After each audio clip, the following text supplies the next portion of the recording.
E aí, meu companheiro, você tá bem? Tá tudo bem contigo? Espero que sim. Por aqui tá tudo bem, com muita chuva, graças a Deus. E escuta, você sabia que termostatos, inclusive os próprios evaporadores, têm posição correta de trabalho? Se você instalar errado, você pode ter algum problema. Ah, mineiro, mas evaporador não tem como errar. Ele vem numa posição específica e não tem como errar. Concordo com você, mas vou te mostrar uma possibilidade do erro não ser seu, mas trazer um monte de problema para você. Hoje eu quero falar sobre termostato e posição de instalação. Vou dar uma penteada aqui nos evaporadores para você assistir junto comigo. Não se esquece de se inscrever no canal, deixar teu like e ativar o sininho de todas as notificações. E sem mais delongas, vem comigo, bora pro vídeo.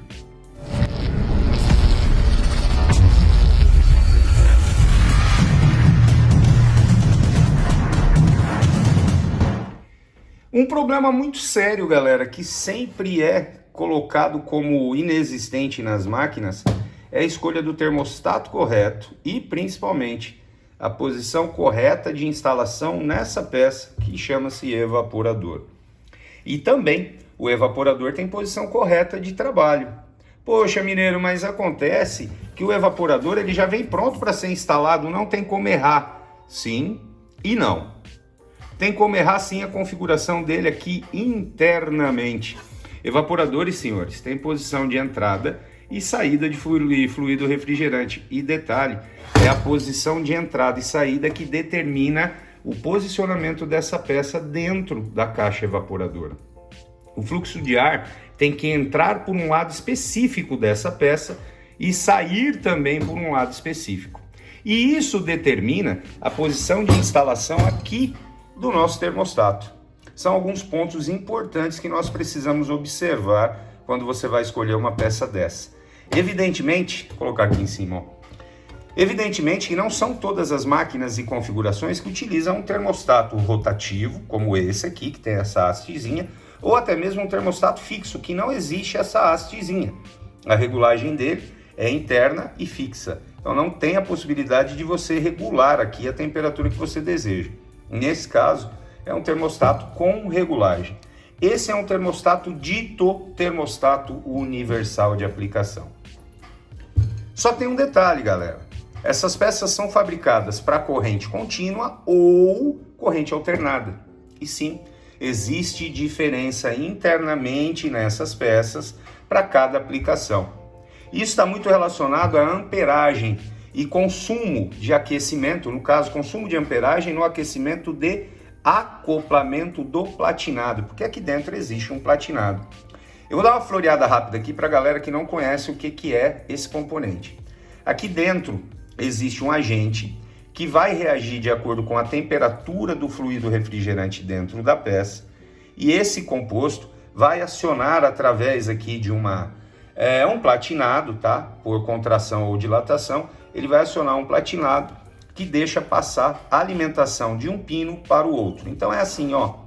Quando você tem o termostato acionado, entra uma alimentação nesse pino e sai desse pino. É igual um interruptor, tá? Fechou, abriu, fechou, abriu. É o que acontece aqui.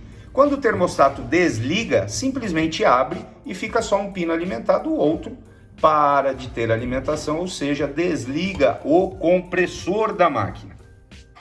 Mas vamos lá. Qual que é a diferença entre corrente alternada e corrente contínua? Vamos imaginar comigo aqui uma geladeira. E olha, já quero adiantar, tá? Os números que eu vou falar agora são números de observação. Não tem nenhum conteúdo técnico afirmando exatamente esses números que nós vamos conversar agora. São números de observação de trabalho diário, beleza? Só para ficar claro. Então veja bem, imagina essa peça exatamente igual, essa construção, instalada aí na geladeira da sua casa. A geladeira, aquela que gela a cervejinha, mantém a carne na temperatura ideal para você jogar na churrasqueira, ou e outros alimentos também. Esse termostato instalado numa geladeira vai ligar e desligar 3 vezes por hora. Cada 60 minutos ele desliga, fica um período bem grande desligado e torna a acionar novamente. Desliga, fica um período legal desligado e torna a ligar novamente. 3 vezes. Já falei que os números são observados apenas, né? Um termostato instalado num automotivo no ar-condicionado automotivo vai ligar e desligar em torno de 20 vezes nesse mesmo período. Em 1 hora, esse componente vai fechar e abrir esse platinado 20 vezes, sendo que na geladeira esse movimento de fechar e abrir o platinado acontece 3 vezes. Então o uso desse componente no automotivo é severo, por isso a escolha da aplicação ideal. Existem casos que alguns fabricantes liberam aí as especificações técnicas e você vai notar que lá está corrente alternada, corrente contínua. O uso tanto para corrente alternada quanto para corrente contínua. É funcional? Não. Normalmente, quando você tem aí dupla aplicação, você vai ter problema com essa peça. E detalhe, normalmente não é no início de trabalho. As primeiras horas trabalhadas e sim, as horas subsequentemente trabalhadas. Porque o platinado interno aqui dentro começa a bater e começa a queimar. E aí ou você tem uma máquina que fica ligada o tempo todo ou desligada o tempo todo. Então é importantíssimo, o primeiro ponto, observar isso. A aplicação da peça, se é para corrente alternada ou corrente contínua. Feito isso, você precisa entender que como todo componente no nosso sistema de ar-condicionado automotivo tem posição de trabalho, existem pontos onde as temperaturas da peça são diferentes. Sim, nessa mesma peça, o fluido refrigerante vai alternar na fase de calor sensível a sua temperatura. Esse calor, temperatura, é transferido para o metal da peça, o alumínio, e automaticamente para o bulbo do nosso termostato, que vai estar assim, ó.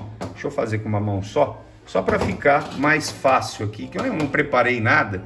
Isso aqui foi uma pergunta que um colega acabou de fazer e me estralou de conversar com vocês.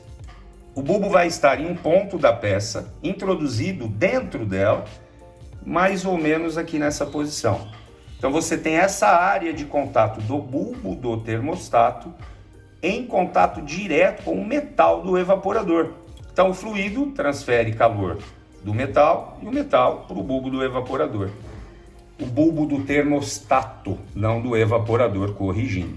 E isso daí é sentido pelo componente através aqui do bulbo, que bate aqui no diafragma e aciona ou não esse contactor aqui dentro, liberando o liga e desliga da máquina. Beleza. Só que onde eu devo instalar então esse termostato? E qual a posição ideal de trabalho do evaporador? Existem várias construções desse componente, vários modelos. Esse aqui é apenas um. Via de regra, o ponto mais frio da peça, deve estar na saída de ar. Na saída de ar. O ponto mais quente da peça deve estar na entrada de ar deslocado. Isso eu vou explicar para você em outro vídeo, porque o foco aqui é o ponto correto de instalação do bulbo do termostato. Via de regra, se a área que você tem de contato com o termostato está nas duas galerias, nesse caso são duas galerias, duas galerias, não importa se ele está no contrafluxo, ou seja, na saída de ar ou na entrada de ar. Será? Importa sim, porque parte do bulbo vai estar dentro da caixa evaporadora. Aliás, boa parte desse bulbo vai estar lá dentro. E você tem uma resposta desse bulbo, apesar de ter uma isolação aqui, ó.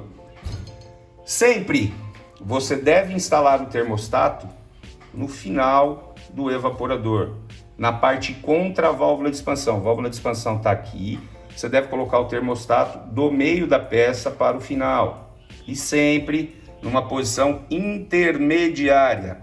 Alguns evaporadores já vêm com um ponto de instalação do bulbo do termostato, que é bem no meio da peça, normalmente no meio aqui, ó, meio com meio. Então, entre as galerias e no meio da peça, bem posicionado aqui. Então, esse bulbo ficaria assim internamente na peça, que é para captar exatamente a temperatura de trabalho aí, para poder desligar e ligar. Caso você erre a posição do bulbo, são duas situações que podem acontecer. Ou essa máquina vai demorar muito tempo para desligar, ou vai desligar muito rápido. Ambas as situações não são legais. Se ela demorar muito tempo para desligar, existe um risco de você começar a ter um congelamento aqui da umidade que está sendo condensada na peça. Isso pode causar um bloqueio de ventilação. E ao contrário, também você perde eficiência, porque quanto menos tempo o compressor estiver trabalhando, menos calor está sendo absorvido pelo fluido. Então ambas as situações não são legais, não são boas. Por isso é importante atentar bastante à posição de instalação do bulbo do termostato. Poxa, mineiro, mas e essas máquinas que têm sensor de temperatura? Que é o sensor termistor, sensor NTC, enfim. O princípio de funcionamento é muito semelhante quando o sensor é de contato, aquele espetinho que você deve colocar em contato direto com a peça. A única diferença é que ele não tem um contactor, ele trabalha com informação para a unidade de comando e a unidade de comando interpreta essa variação informada para ela e aí ela liga e desliga o compressor. Mas, via de regra, tem que ter sim aqui, ó, um contato direto com a peça. Sensores de temperatura, já por sua vez, ficam normalmente na frente da saída de ventilação, ou seja, o ventilador está lá atrás empurrando o volume de ar para frente, o sensor vai ficar aqui, ó, captando a temperatura do ar que já perdeu o calor da peça. Parece um detalhezinho bobo, mas essas posições de instalação determinam o bom funcionamento da máquina, por incrível que pareça. E muitas vezes, no dia a dia, na correria, nós temos um montão de problemas relacionados a esses pequenos detalhes. E se você corrigir, você nota uma diferença gigantesca na máquina. E lembra, tudo tem que ter um porquê. Esse vídeo é só para te dar uma visualização, um vislumbre da importância da posição do termostato e também já para acender para você aí a curiosidade da importância da posição do evaporador. Volto a repetir. Ah, mineiro, mas evaporador não tem como errar.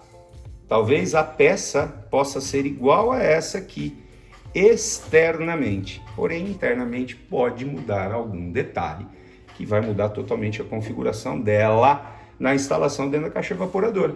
Então, atenta a esses dois detalhes. Termostato, vamos pontuar. Primeiro, observa se é para corrente contínua ou alternada. Segundo, posição de instalação do bulbo.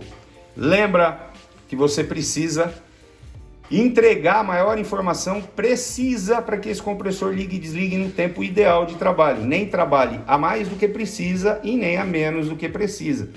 Então escolha o ponto certo de instalação no seu evaporador para diminuir esse problema aí gritantemente.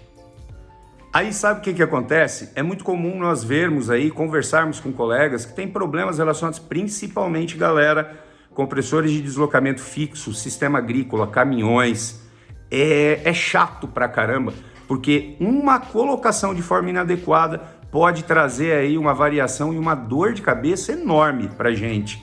E pode sim quebrar a máquina. Poxa, mineiro, mas é tão simples. Sim, é simples, mas pode sim quebrar a máquina. E quebrar a máquina não é bom para nenhuma das duas partes, nem para nós, reparadores, e não é bom também de forma alguma para o cliente. Então esses detalhes de instalação são importantes você atentar. Outro detalhe, não se inscreveu no canal ainda até o final do vídeo? Desce aqui embaixo, se inscreve aí, deixa teu like, faz um comentário, ativa o sininho de todas as notificações. O like para nós é importante, porque ajuda o YouTube a entender que os nossos vídeos estão sendo relevantes para você e vai entregar para mais colegas de trabalho, de repente tentando ajudar aí mais um monte de galera. O vídeo de hoje é mais ou menos isso, então fica com Deus, fique em paz, um forte abraço para você, até mais e a gente se vê no próximo vídeo. Eu fui, valeu!